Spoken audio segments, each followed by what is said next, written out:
Again, our special number for the evening is 266-2277. In addition to the questions that we are being given from telephone calls, we have our Channel 2 minicam standing by at various locations in the city. We're going to go out there and get a live question with Steve Shepard standing by. Let's go to Steve.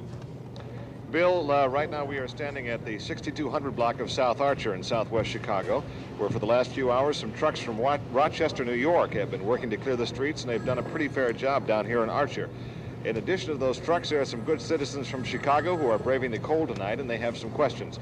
Our first questioner, sir, your name? My name is Bob Miller from Garfield Ridge. I was wondering if you're going to clear all the main bus routes as well as you're doing Archer, and how long will it take? I guess that would be for Commissioner Degnan and Mr. McDonough. Yes, we have full intentions of clearing all the bus routes. How long it's going to take, I couldn't answer, because I hear tonight that we're going to get possibly another heavy snowfall Friday night. We certainly won't be finished before that time. So if we do get a new snow, it's going to take that much longer, but we do have that intention. Okay, thank you. Steve? He says thank you, Bill, and he indicated that Archer wasn't too bad, and right now he's right. Down here it is. And ma'am, your name? Laverne Stanning from Archer and Mulligan. And your question is for Commissioner Degnan, I understand. Right. Mr. Degnan, I was just wondering why you didn't have Snow Command didn't have the men and equipment out here in preparation for the 18-inch snow that we knew was coming. Are you talking about the first snow on New Year's Eve, or are you talking about the snow of last weekend? No, just this past week. This past weekend, we did have equipment out. We were anticipating a 2 to 3 inch snow Friday night, and we were working with our task forces to clean up the last snow. Fortunately, we did have the people available, and they were on the street immediately after 12 o'clock. We had task forces out, we had all our own crews out, we had spreaders, we had plows out, early Saturday morning. Okay? Okay, thank you, sir. Thank you very much. And Bill, we have one other young man here who lives in this area. Your name, sir? My name is Michael Quinones from Garfield Ridge. And your question?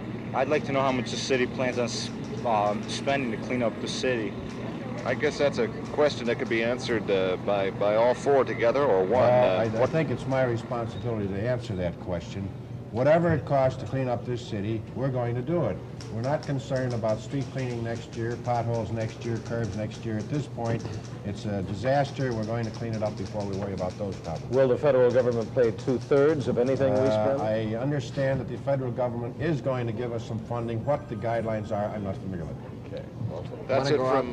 we'll go out to another one of our mini cams. This one was with Bob Wallace on the north side at Clark and Halstead. Bob, what kind of questions are you getting out there? Well, we're getting all kinds of questions, Walter. First, I think we should tell you that we are at Halstead in Clark, where Barry kind of intersects, in the parking lot of the ANP, which is open till midnight, and we've got quite a crowd of shoppers who have been by here. And this is Fred, who lives in the area, and you have a question. I'd like to ask why Montreal, Toronto, and Minneapolis can routinely clean 2 or 3 feet of snow in 24 hours, and Chicago isn't organized enough to do that. Good question. Gentlemen, any one of you. Let me field that for the simple reason that, as I mentioned earlier, in 1967, when I was a commissioner, following that storm at the direction of the late Mayor Daley, he ordered us to make a complete study of all systems throughout the United States and Canada. And I was put in charge of that study, which we conducted with a private consulting firm. I visited personally both Montreal and Toronto, as well as about 7 or 8 of the major cities in the United States. And we found in Montreal, which I thought was, of the cities I visited, the most efficient operation I saw. I found none in the United States that could match or exceed Chicago's. But in Montreal, they guarantee private contractors 100 inches of snow per year. Minimum guarantee, and they're paid whether they go out for 1 inch or 100 inches or above that. In addition to that, Montreal's transit system is 100% underground, and it has a very heavy mass transit usage. So I think the comparison of the two cities is not easy to make. I don't criticize any of the other cities. I merely say that every city has its unique features. I think Chicago does a fine job in snow removal and snow plowing, and I think many times, perhaps if you look around, most experts agree with me. Is there talk, and let me anticipate a follow-up question for that gentleman out there, about now we're going to have to deal with a cold weather city and maybe buy more equipment and prepare for these things? I think I can answer that. Last year in February, the direction of the mayor, we analyzed, and this is in February last year when the snow wasn't even half finished. The mayor told us at that time to analyze our equipment needs based on last year's snow. We did just that. We programmed and bought and ordered high lifts, blowers, tow trucks, plows, heavy-duty compactors, all dual-purpose equipment, I might say. We use it winter and summer. We use it for various other programs during the year. Talking to the mayor in the last few days, he's directed us to take another look because we feel, it's his feeling and it's our feeling, that we're coming into a different type of weather, which we're going to experience from now on in the city of Chicago.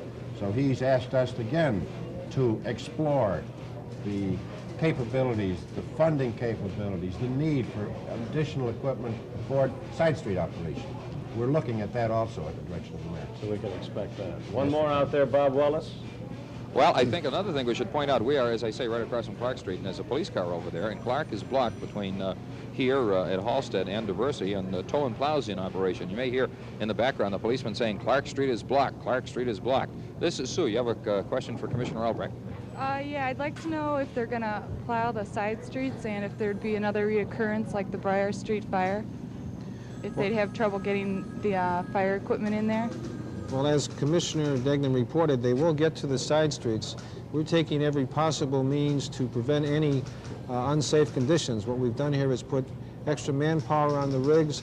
We're responding with more vehicles to the scenes so that we can arrive, respond quicker, get to the scene of the fire. At that particular fire, the members of the fire department rescued over 100 people there. We had 20 people injured. The person who did die at the fire was really burned before we arrived there. I think the men did an excellent job.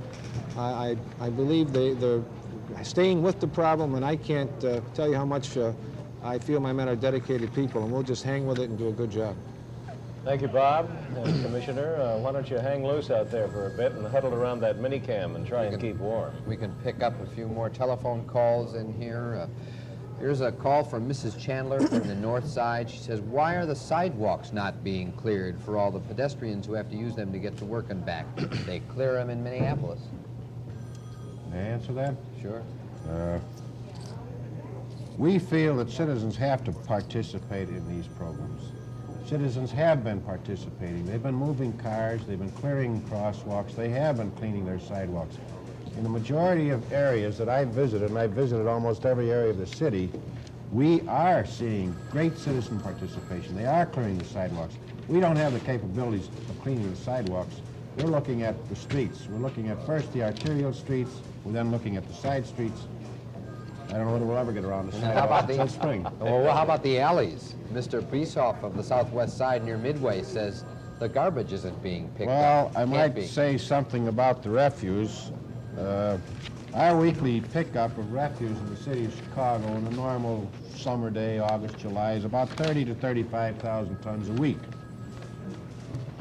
The refuse volume decreases as you go into the winter season. The heaviest week that we have in the winter season is the week between Christmas and New Year. Historically, it's that week. This year, we picked up somewhere between 25 and 26,000 tons during that week. We fell a little behind during that week. We worked that Saturday and Sunday, 12 hours a day, to get back in shape. Last week, we picked up 14,000 tons, and everybody was picked up on time. We don't feel that we have a garbage problem at this time.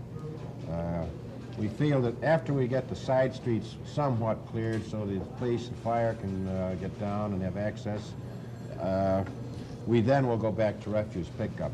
In 1967, as Jim McDonough said, it took us 3 weeks to get back to refuse scheduling. Next week, then, should we put it out Monday? Definitely, if we don't get that heavy snow that the gentleman just gave us is going to come in Friday. Here's a police question from an anonymous caller. James Grady, look out for this one. She says, and this is from Galewood, her husband is a policeman. He's been working 16 hours a day. Why are they working so much overtime? Her husband says they're not doing anything. He might be one of our special operations group tactical officers. And if he says he's not doing anything, he's really enjoying his job because they are working 12 hours a day with the snow tow. and they are recording for the Department of Streets and Sanitation the locations of all the tows that are being moved off of the streets. It was necessary for us to extend the hours of the Special Operations Group and some 550 men in our district tactical units.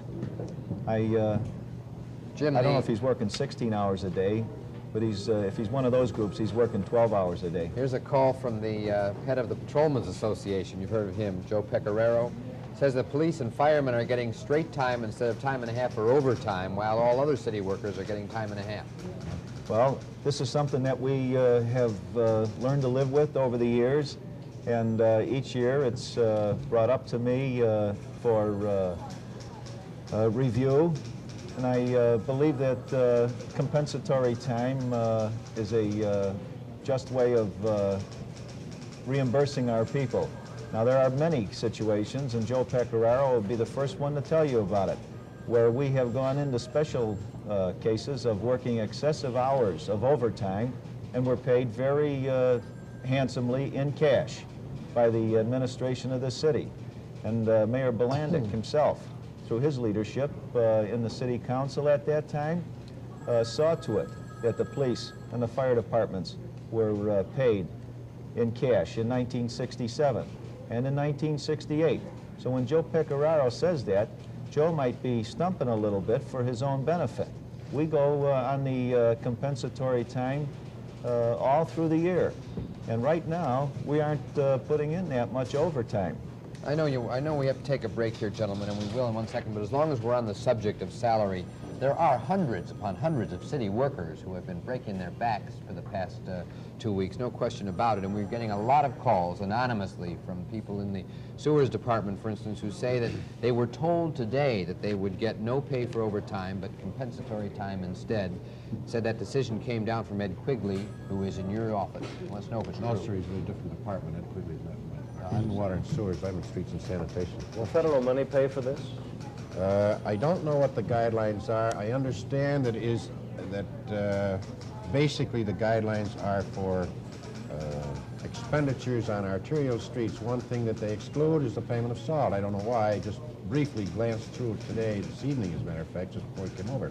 Why they don't want to pay for the salt, I don't know. So as I said, I'm not completely familiar with the guidelines. They tell me it's going to be based on a 5-day period. I don't know what those 5 days are. I think it's probably from the 16th or 17th to the 21st, 22nd, somewhere in there. But the sewer guys are getting compensatory time rather than more pay? I could not answer that, Walter, because in my department, certain trades get certain types of payment. Normally it's time and a half after 8 hours. It's double time on Sunday, this sort of thing. Hoisting engineers get double time according to the union agreement. Depends on when they work, the hours they work, the starting time, the ending time, the day, the holiday. We have various types of payment. Thank you, gentlemen. We're going to pause for a moment. Again, our number is 266-2277. We'll be back after this break.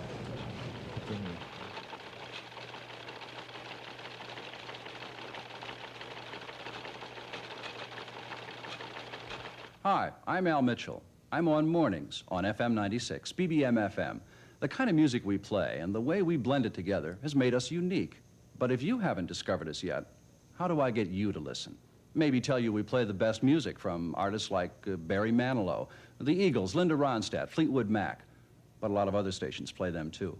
It's the way we blend the songs together that makes us special. What more can I say? Tune in and listen to the music. I think you'll like what you hear. Knock, knock. Well, look who's here. Don't tell me you smell the Hills Brothers coffee next door. No, but now that you mention it, it smells terrific. And don't mind if I do. This Hills Brothers coffee is the first coffee I've ever tasted that tastes as good as it smells. That's because Hills Brothers deep roasts the coffee beans to bring out the richest coffee flavor from deep inside the bean. Love that Hills Brothers coffee. Hills Brothers coffee tastes as good as it smells. Happy Endings brought to you by Jell-O brand gelatin. You invited who for dinner? Gordon, your tennis partner. Oh, Gordon. Start jogging. Don't stuff yourself. Please, no dessert. I'll never hear the end of it. Hey, don't worry. That'll slow you down. It's Jell-O gelatin. It's light. It is light and delicious. Didn't you say no dessert? Well, Sweetheart, you're the best. So for happy endings, don't say no. Say Jell-O gelatin. You see these? Manufacturer's coupons for toothpaste, household cleaners, and so on. You get them in the mail, newspapers, magazines, and you take them to your supermarket, right? Wrong. This week, bring them to Venture, and we'll save you twice as much. Double their face value. That's right. A coupon worth 30 cents off somewhere else is now worth 60 cents off at Venture. A 50-cent coupon is worth $1 off. Why take your coupons to your supermarket when you can save twice as much at Venture?